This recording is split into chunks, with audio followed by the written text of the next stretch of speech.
Dans le monde criminel, on connaît les tueurs en série. Hein.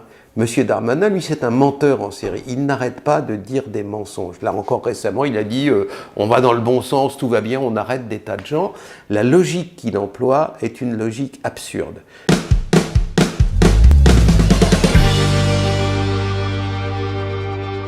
Bonjour Xavier Hofer. Bonjour. Il y a quelques jours à Alençon, nuit d'émeute. Alençon, pour le tout venant, c'est une paisible ville de l'Orne. Pour les catholiques, c'est la ville de naissance de Sainte-Thérèse de Lisieux. En bref, on est loin de l'imaginaire du 93, des banlieues chaudes, des quartiers sensibles, difficiles, communautarisés, etc. Pourtant, c'est le cas. Que se passe-t-il à Alençon, Xavier Hofer? Alors, il se passe deux choses. La première, c'est que, pourquoi pas Alençon, alors qu'il y a des émeutes à peu près partout en France au quotidien. Nous avons une base de données très sérieuse, laquelle s'appuie sur l'exploitation des nouvelles de centaines de petits bulletins locaux, municipaux, à la limite du canton, voyez-vous, et qui, eux, ne sont pas censurés par la bienséance qui prévaut pour la presse dite d'information.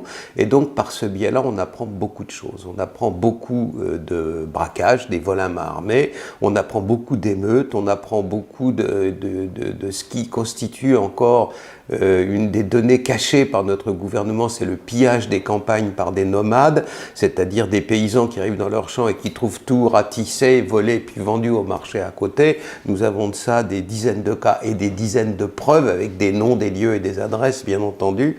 Très précieux, ces petits bulletins locaux. Et bon, ça se produit à Alençon, ok, c'est le cas à peu près ailleurs aussi.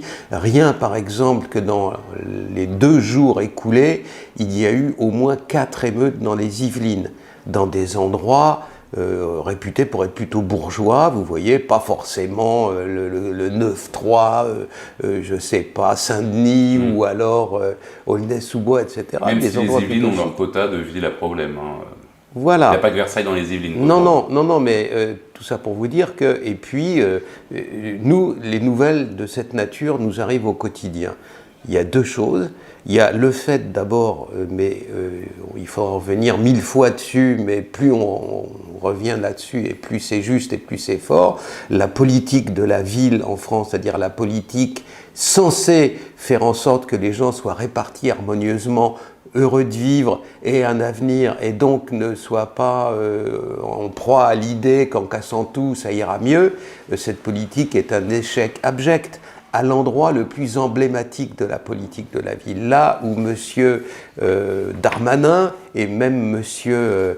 Macron ont pratiquement un lit de camp, hein, c'est-à-dire à Marseille. Je vous lis le titre de La Provence, grand journal parfaitement bienséant dans les clous, etc., du 25 octobre, « Les quartiers pauvres toujours plus pauvres ».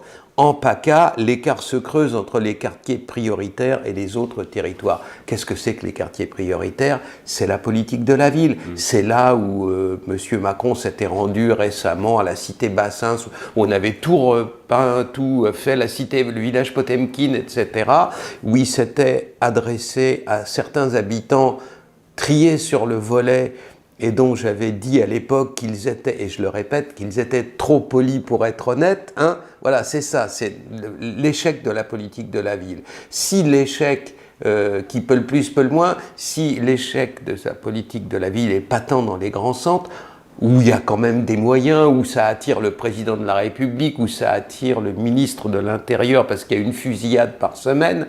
Là, je suis gentil. Oui, mais est-ce que ça attire des moyens ou seulement des annonces, en fait? Non, mais ça, oui, mais il y a des moyens, mais on met de l'eau on verse de l'eau dans un trou, quoi. Il ne se passe rien, puisque tant qu'on ne résout pas le problème fondamental, qui est celui de la criminalité, qui est celui des bandes armées, qui est celui des espèces de milices mixtes entre les narcos et les islamistes qui gardent le quartier en question, on n'a rien résolu. Tant qu'on n'a pas résolu ces problèmes fondamentaux de sécurité, on n'a rien résolu. Comment voulez-vous, vraiment, je le dis avec force, comment voulez-vous qu'un quartier marche si l'autobus s'arrête à 2 stations du quartier en question parce qu'il reçoit des cailloux, si la supérette a fermé parce qu'elle a été pillée ou braquée 10 fois, ou la succursale bancaire a fermé, ou même les pompes funèbres ne peuvent plus aller, comment voulez-vous que ce quartier prospère autrement que par l'économie souterraine? C'est naturellement impossible. Alors voilà, donc dans les quartiers, il y a des problèmes que la politique de la ville, entre guillemets, instaurée sous Mitterrand, dont on n'a rien changé depuis, on continue à déverser des milliards sur ces sottises-là, eh bien naturellement, le résultat, c'est des émeutes. C'est ce que vous m'avez dit là à l'instant, à Alençon. Mais rassurez-vous, c'est partout ailleurs. Que les habitants d'Alençon se rassurent, tout le monde est logé à la même enseigne. Il y a quand même une question là-dessus, c'est qu'on a tendance, la bien-pensance a tendance à faire un lien entre criminalité et pauvreté. Or, justement, quand on voit les milliards qui sont gaspillés dans cette politique de la ville, c'est autant de milliards qui ne sont pas investis ailleurs. Je pense notamment à des départements comme la Nièvre, comme Lyon, où il y a des gens extrêmement pauvres qui vivent là-dedans, des ouvriers à la retraite qui vivent avec 300 € par mois. Ceux-là ne sont coupables d'aucune délinquance, et donc en fait, ils sont sacrifiés, abandonnés au profit de quartiers qui, de toute façon, avalent les milliards sans résultat, quoi. Ils sont privés du nécessaire au profit de maîtres chanteurs. J'ai fait il y a 2 ans une étude. Vous ne savez pas à quel point les vraies informations sont difficiles à trouver en France. Pour trouver ce que je vais vous dire, j'ai été obligé d'aller à Bruxelles parce qu'ils camouflent les trucs à Paris, mais ils sont obligés de les donner à l'Union européenne. Et là, j'ai trouvé sur les récentes années, jusqu'à 2018, le véritable produit intérieur de la Seine-Saint-Denis. Si on prend tous les départements de l'Île-de-France, d'ordinaire, ce qui est fourni au vulgum pecus en France, c'est le produit intérieur de l'Île-de-France, point barre. Tu veux savoir le département, tu ne sauras rien. Alors là, en allant à Bruxelles, en exhumant ça de tableaux Excel kilométriques, donc j'ai pu trouver les éléments récents, et l'Union européenne a demandé qu'on redresse le produit intérieur d'un pays de son économie souterraine, c'est-à-dire si on calcule sur des figures fausses, on a des résultats faux, alors même illicites, ces marchés-là n'en existent pas moins, donc la drogue, le produit du vol, etc. Ils sont compris dans le PIB. Ils sont ajoutés au PIB honnête, pour avoir une vision plus juste des choses. Et là, quand vous appliquez cette gymnastique-là numérique à la Seine-Saint-Denis, vous vous apercevez que c'est le 2e département le plus riche de l'Île-de-France. Quand on rajoute l'économie souterraine qui existe, comment imaginer que les centaines de kilos de drogue qui sont vendus là-dedans chaque semaine ne produisent rien? C'est impossible.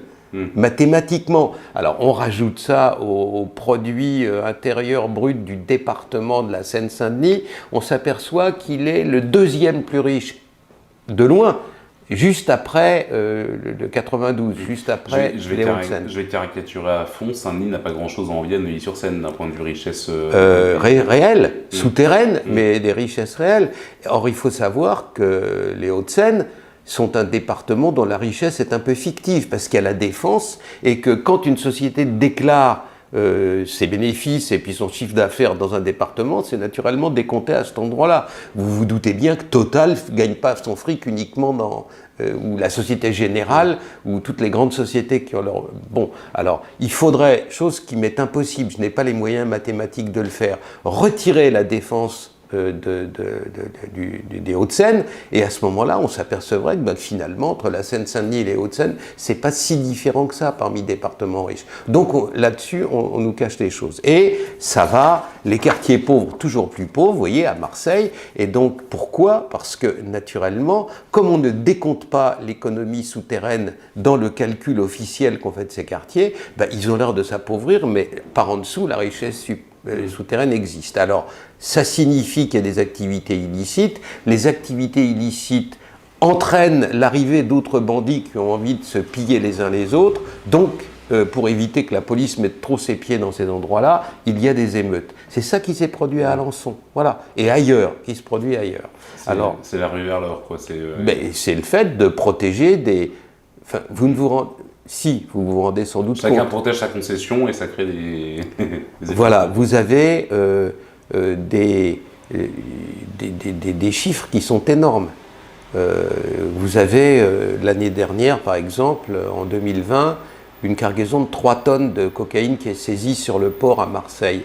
3 tonnes de cocaïne, alors, d'autres arrivent sur le marché, bien sûr. 3 tonnes de saisie, 30 tonnes qui passent, hein, c'est la logique à peu près.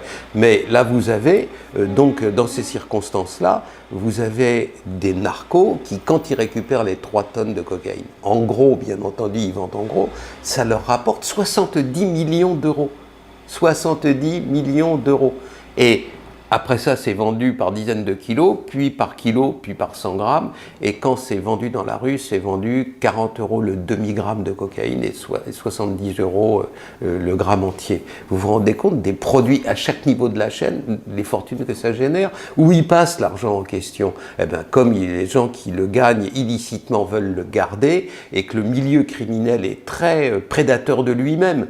Voler un bandit, c'est merveilleux, il ne va pas aller porter plainte à la police. Donc, comme il est très prédateur de lui-même, ça suscite des bandes armées, et lesquelles sont en concurrence les unes avec les autres. C'est la guerre de l'armement, la rivalité des armements, comme entre les superpuissances, les bombes atomiques et tout. Sauf que là, t'as pas la calache, t'es un con, quoi. Donc voilà, c'est ça qui est en train de se produire. S'il a un couteau, je prends un pistolet. S'il a un pistolet, je prends une calache. S'il a une calache, c'est la course aux armements. Oui, c'est ça. Oui. Voilà, ça c'est la première chose. Alors, deuxièmement, comme d'habitude, Monsieur Darmanin, dans le monde criminel, on connaît les tueurs en série. Hein. Monsieur Darmanin, lui, c'est un menteur en série. Il n'arrête pas de dire des mensonges. Là, encore récemment, il a dit on va dans le bon sens, tout va bien, on arrête des tas de gens. La logique qu'il emploie est une logique absurde. Imaginez, par exemple, un boulanger. Le boulanger qui vous dit « je suis le meilleur boulanger du monde parce que je produis toujours plus de baguettes et mes baguettes sont toujours plus belles et elles sont toujours plus dorées et j'en vends toujours de plus en plus. » Et qui refuse de vous dire combien il en vend, une seule.